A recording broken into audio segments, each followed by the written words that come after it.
Hello everyone, welcome back you all in NJ classes. Guys, previous class के अंदर हमने क्या डिस्कशन किया था? Chemical bonding and molecular structure के अंदर बॉन्ड के बारे में हमने पढ़ा था, आयनिक बॉन्ड के बारे में और कोवलेंट बॉन्ड के बारे में। ठीक है, हमने ये पढ़ा कि जो एटम्स हैं, एटम्स स्टेबिलिटी गेन करना चाहते हैं तो इसके लिए या तो वो इलेक्ट्रॉन्स को क्या करेंगे, लॉस करेंगे, या फिर इलेक्ट्रॉन को गेन करते हैं in case of ionic bond, या फिर वो इलेक्ट्रॉन्स को शेयर करते हैं अगर हम कोवलेंट बॉन्ड की बात करें। ठीक है, तो इट मींस हम कह सकते हैं कि अगर एटम्स को स्टेबिलिटी चाहिए तो वो इलेक्ट्रॉन को लूज करेंगे, गेन करेंगे या फिर शेयर करेंगे। ठीक है, तो ऐसे में वो कौन सा रूल फॉलो करते हैं? तो गाइस वो करते हैं किस रूल को फॉलो? ऑक्टेट रूल को। तो अभी देखिए ऑक्टेट रूल होता क्या है। तो ऑक्टेट रूल क्या कहता है?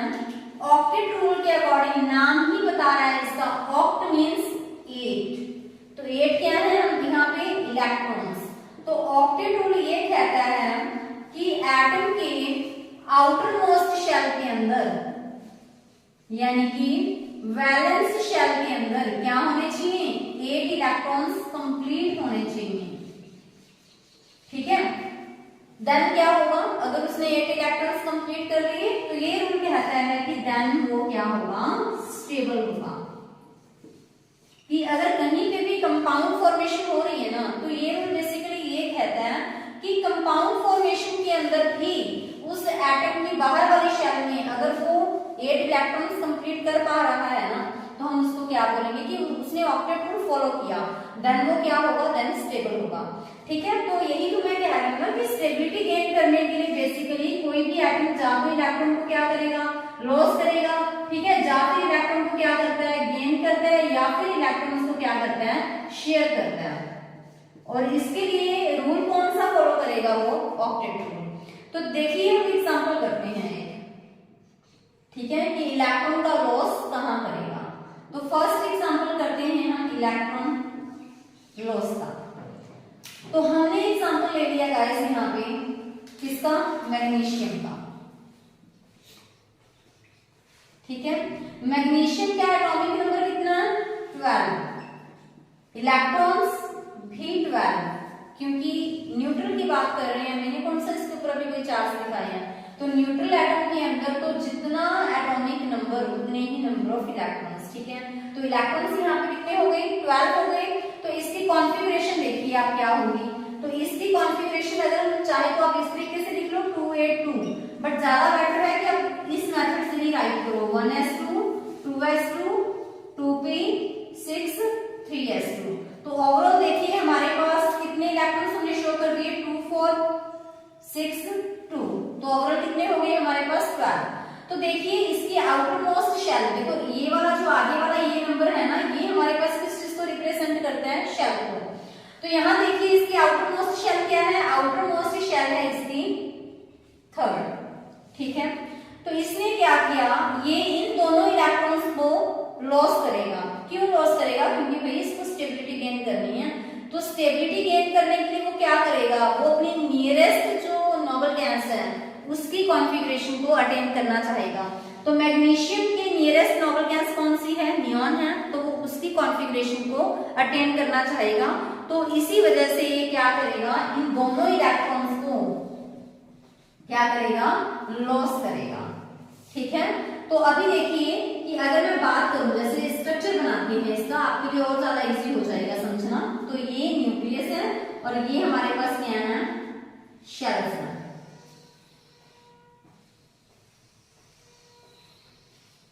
ठीक है, तो अभी इलेक्ट्रॉन्स को रिप्रेजेंट करो। यहां मैंने दिखा दिया इस शेल के अंदर 2। ठीक है, और सेकंड शेल में 2 + 6 8। तो हमने यहाँ पे दिखाएंगे 8 इलेक्ट्रॉन्स को।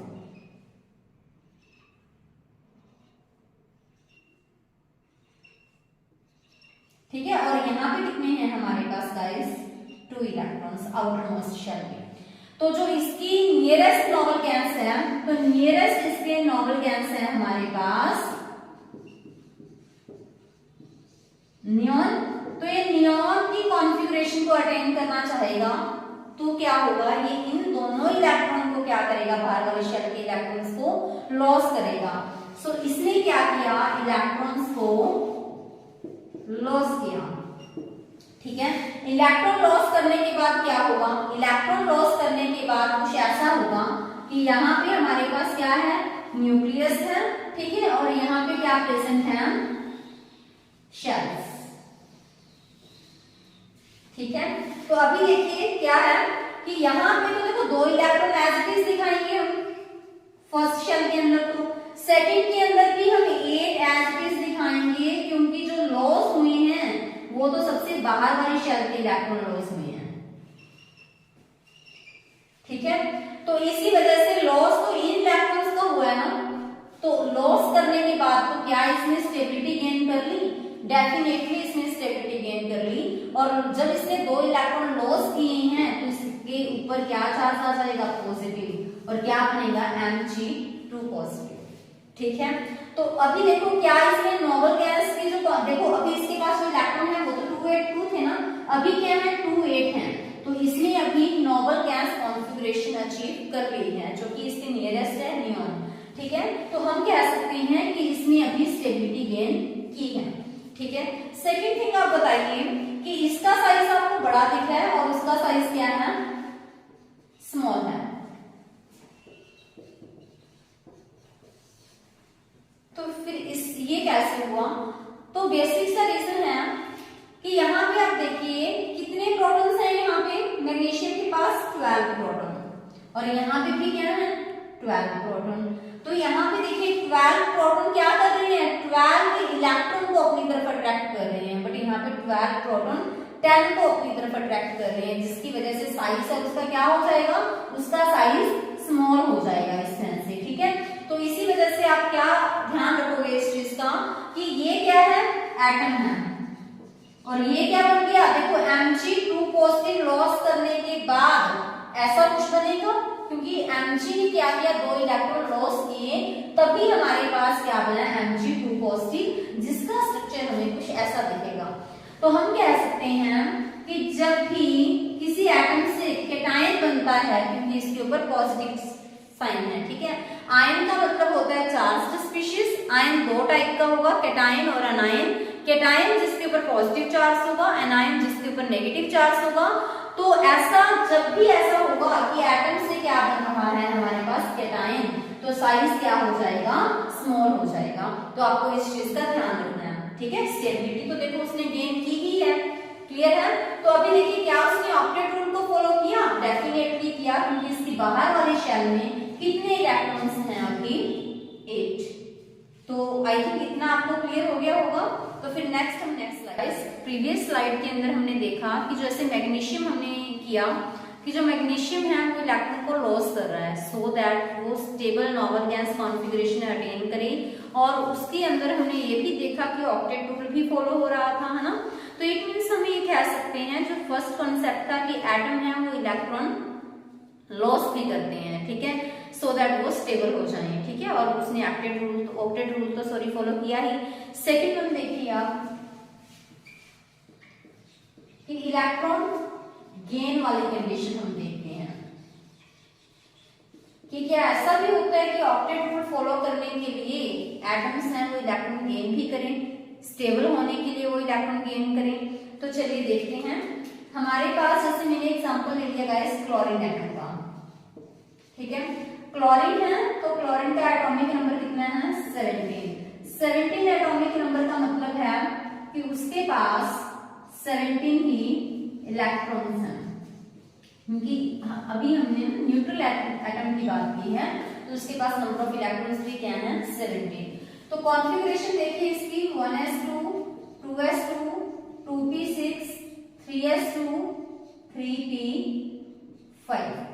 तो इसकी बाहर वाली शेल के अंदर कितने इलेक्ट्रॉन्स हैं, देखिए बाहर वाली शेल तो ये हो गई ना, ये तो इनर शेल्स हैं, तो ये अगर इनर शेल है तो बाहर वाली शेल के अंदर कितने इलेक्ट्रॉन्स हैं, 7, ठीक है, उसको हम अभी रिप्रेजेंट करते हैं। तो दिस इज अ न्यूक्लियस, ठीक है, और बाहर क्या है हमारे पास, शेल्स हैं,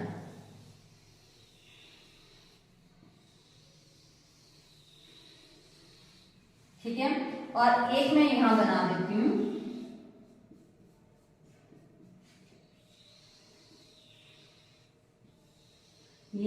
ड्रॉ कर ली सेकंड शेल और ये हमने ड्रॉ की है थर्ड शेल।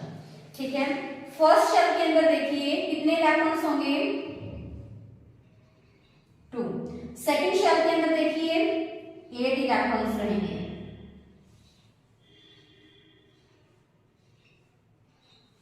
और नेक्स्ट शेल के अंदर 7 इलेक्ट्रॉन्स रहेंगे बेसिकली 1 2 3 4 5 6 7। ठीक है, तो इसके पास अभी 2 8 7 यानी कि हमारे पास ओनली कितने इलेक्ट्रॉन्स हैं 7 इलेक्ट्रॉन्स हैं। कहाँ पे बाहर वाली शेल में। बट इसको तो जो नियरेस्ट नोबल गैस कौन सी है इसके नियरेस्ट नोबल गैस है गाइस आर्गन। तो उसकी कॉन्फ़िगरेशन अटेन करनी है तो उसके लिए इसको क्या करना पड़ेगा एक इलेक्ट्रॉन गेन करना पड़ेगा सो दैट कॉन्फ़िगरेशन क्या हो जाएगी इसकी लास्ट में 3s2 3p6 और इसकी आउटर मोस्ट शेल में भी फिर कितने इलेक्ट्रॉन हो जाएंगे 8। तो ये ऑक्टेट रूल को भी क्या करेगा फॉलो करेगा ना। सो इसने क्या किया इसने 1 इलेक्ट्रॉन क्या किया गेन किया। 1 इलेक्ट्रॉन गेन करने के बाद क्या होगा कुछ कंडीशन ऐसी होगी कि जो इनर शेल्स है वो तो एज इट इज रहेंगी हमारे पास देखो। ठीक है, इस तरह से 8 इलेक्ट्रॉन्स एज इट इज रहेंगे।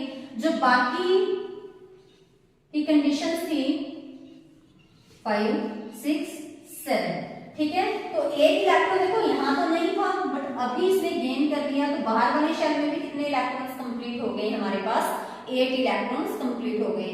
तो अभी हम कह सकते हैं ना कि 2 8 8 वाली कंडीशन होगी 18 इलेक्ट्रॉन होगी इसके पास। तो यानी कि इसमें जो आर्गन है उसके इलेक्ट्रॉनिक कॉन्फ़िगरेशन को अटेन कर लिया है। अभी ये भी क्या हो गया है स्टेबल हो गया है।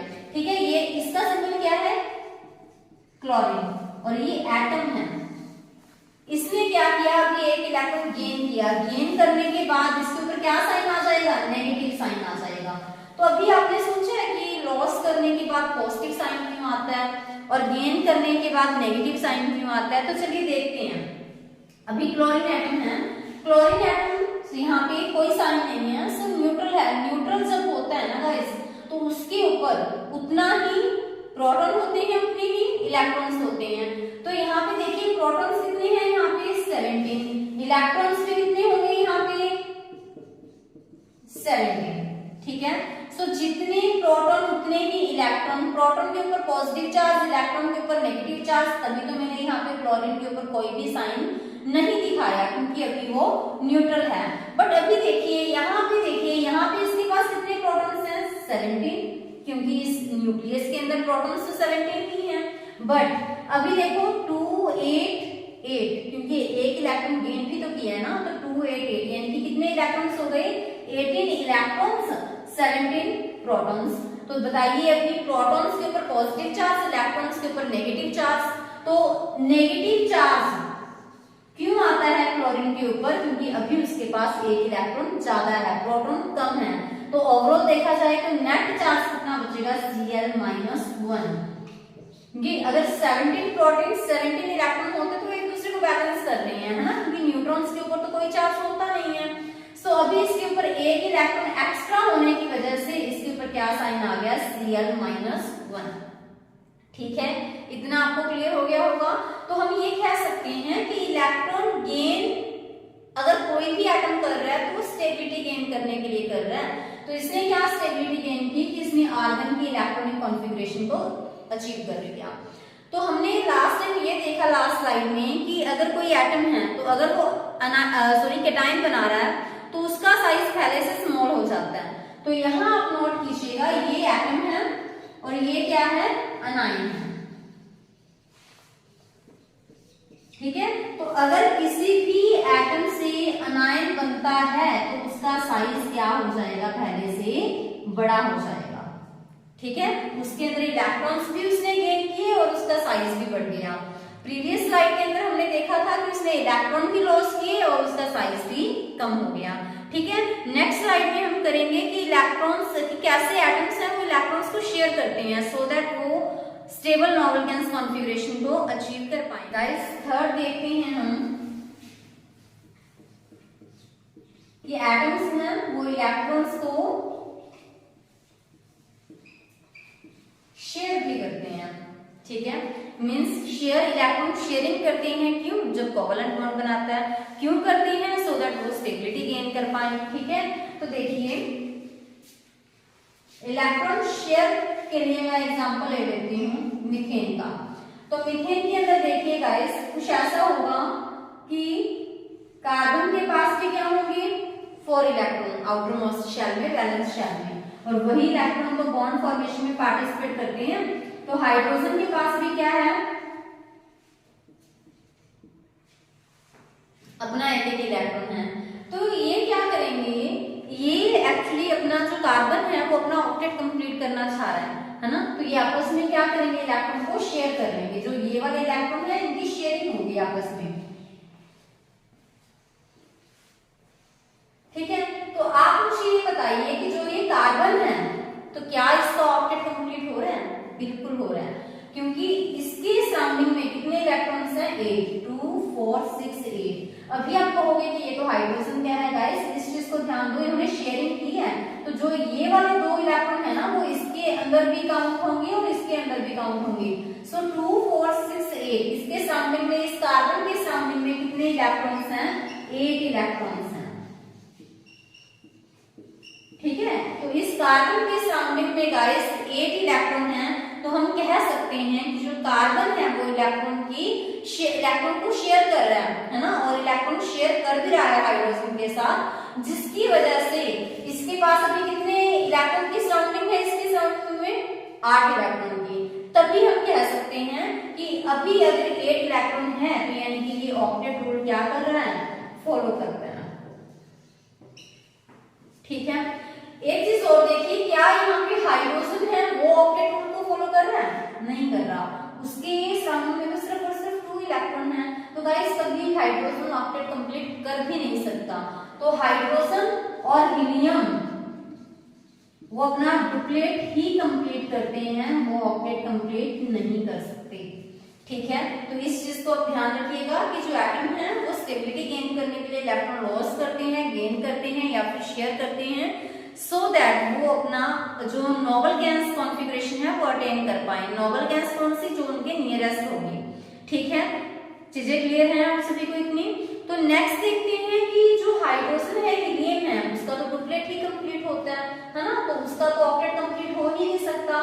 तो ये एक्सेप्शन केस है किसका? ऑक्टेट का। या फिर हम कह सकते हैं कि ये ऑक्टेट रूल की लिमिटेशन है। तो क्या सिर्फ यही लिमिटेशन है ऑक्टेट रूल की? बिल्कुल नहीं, और भी लिमिटेशंस हैं, तो उनको हम 1 बाय 1 डिस्कस करते हैं।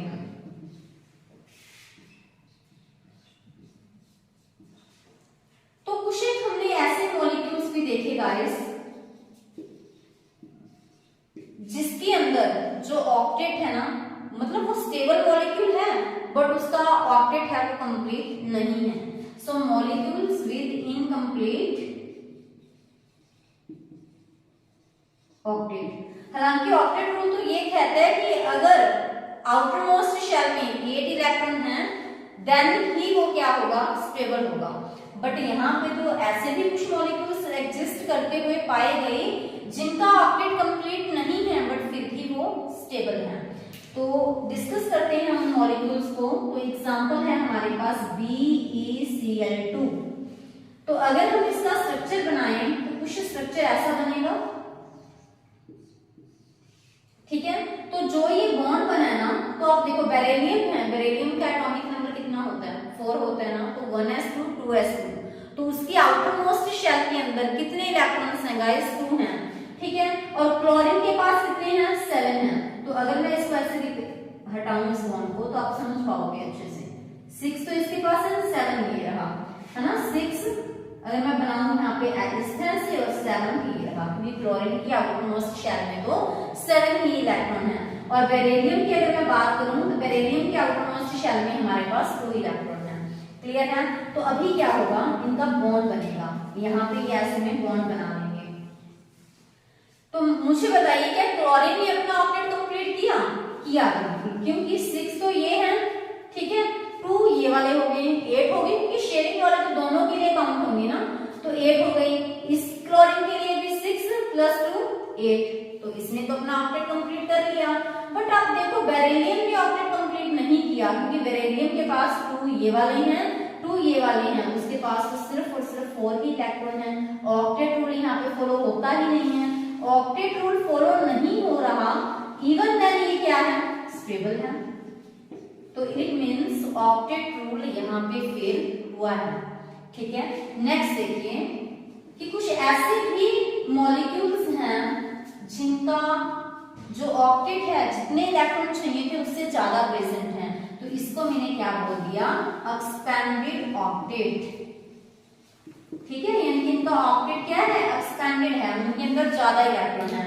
तो एग्जांपल करते हैं हम इसका PCl5 का। अगर मैं PCl5 का स्ट्रक्चर ड्रॉ करूं तो कुछ स्ट्रक्चर ऐसा बनेगा, इस तरह से। ठीक है, तो जिसके अंदर फॉस्फोरस के देखिए बाहर वाले शेल में कितने इलेक्ट्रॉन्स होते हैं, 5 ना, क्योंकि देखो 1s2 2s2 2p6 3s2 3p3।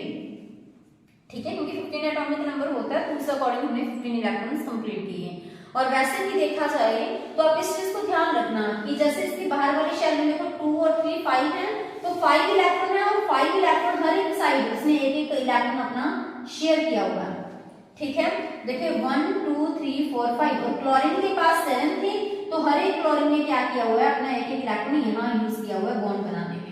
ठीक है, तो इस तरह से 1 2 3 4 5 6 1 2 3 4 5 6 और यहाँ पे 7, तो इस तरह से कुछ कंडीशन होगी। ठीक है, तो यानी कि क्लोरीन के पास बाहर वाले शेल में 7 इलेक्ट्रॉन थे, तो मैंने 6 क्यों दिखाए हैं, क्योंकि 6 मैंने वैसे दिखा दिए, एक एक इलेक्ट्रॉन क्लोरीन का यहाँ पड़ा हुआ है। ठीक है, तो ओवरऑल 7 हो गए ना। फॉस्फोरस के पास 1 2 3 4 5 जो मैंने यहाँ दिखा दिए, तो ये आपस में शेयर करेंगे, तो एक एक बॉन्ड बनेगा। अभी क्लोरीन का देखा जाए, क्लोरीन के पास 6 तो ये है, 2 ये हो गए, तो 8 हो गए ना, इसका ऑक्टेट तो कंप्लीट है। तो ऐसे में तो सभी क्लोरीन का ऑक्टेट है गाइस, वो क्या होगा, कंप्लीट होगा, उनको तो कोई दिक्कत नहीं है। ठीक है, बट जो फॉस्फोरस है उसका सराउंडिंग देखिए कितने इलेक्ट्रॉन हैं, 2 4 6 8 10, तो इसकी आउटर मोस्ट में तो 10 इलेक्ट्रॉन है, ये तो ऑक्टेट रूल को भी क्रॉस कर गया। तो इसी वजह से कह देते हैं कि यहाँ पे भी ऑक्टेट रूल फेल हुआ है। हालांकि देखा जाए यहाँ पे ऑक्टेट रूल फेल क्यों हुआ है, इन दोनों के अंदर ही फेल हुआ है, क्योंकि यहाँ पे जितनी ऑक्टेट में चाहिए उतने नहीं बन रहे, यहाँ पे जितने चाहिए उससे ज्यादा बन रहे हैं। नेक्स्ट आप नोट कीजिए कि जो ऑक्टेट रूल है वो हमें मॉलिक्यूल्स की शेप के बारे में नहीं बताता।